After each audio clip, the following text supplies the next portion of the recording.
From a respected biology professor to a faithful Christian, it was something he really enjoyed. A model airplane enthusiast, James Miller was not a man who anyone imagined would die in a senseless murder. Many of us know about Jim's time at Goshen College, a dedicated biology professor who, by the admission of his peers, worked to make this school a destination for future doctors. As chair of the biology department, acceptance rates to med school were very high. I think that's evidence that Jim was a capable teacher.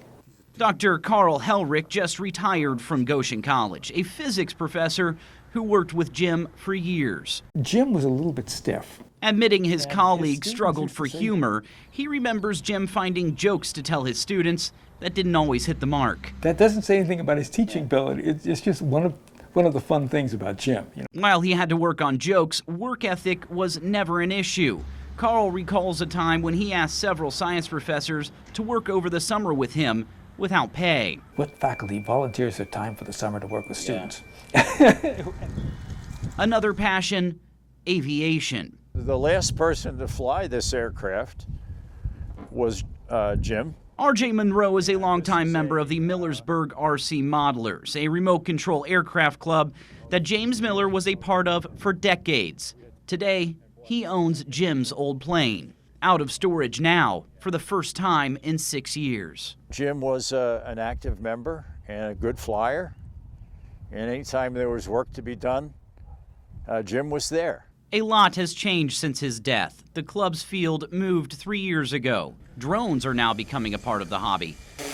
Technology, RJ says Jim would have jumped in on. If it was technical, I think he would be involved with it. In fact, they flew together just a week before his death, testing new technology Jim had installed himself. He was doing things that some of us were not even attempting. His engineering seen on this starter plane. He would flip a switch, it would open the hopper with bomb bay doors. We called this the candy drop aircraft. That would drop candy for kids during events. The kids, of course, would go hysterical. And that was, again, one of the sad parts, that a gentle man that had that nature would die so violently.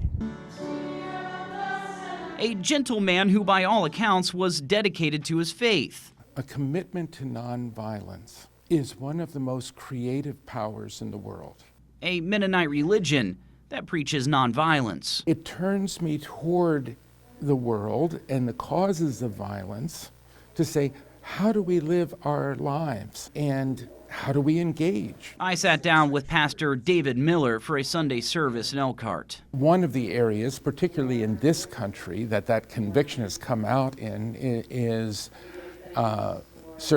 Mennonites teaching and instructing on being conscientious objectors to war. David Miller explains the core of Mennonite beliefs, living a life of service, church as a community, and turning the other cheek, taking the option of violence off the table. Fighting was not in Jim's nature.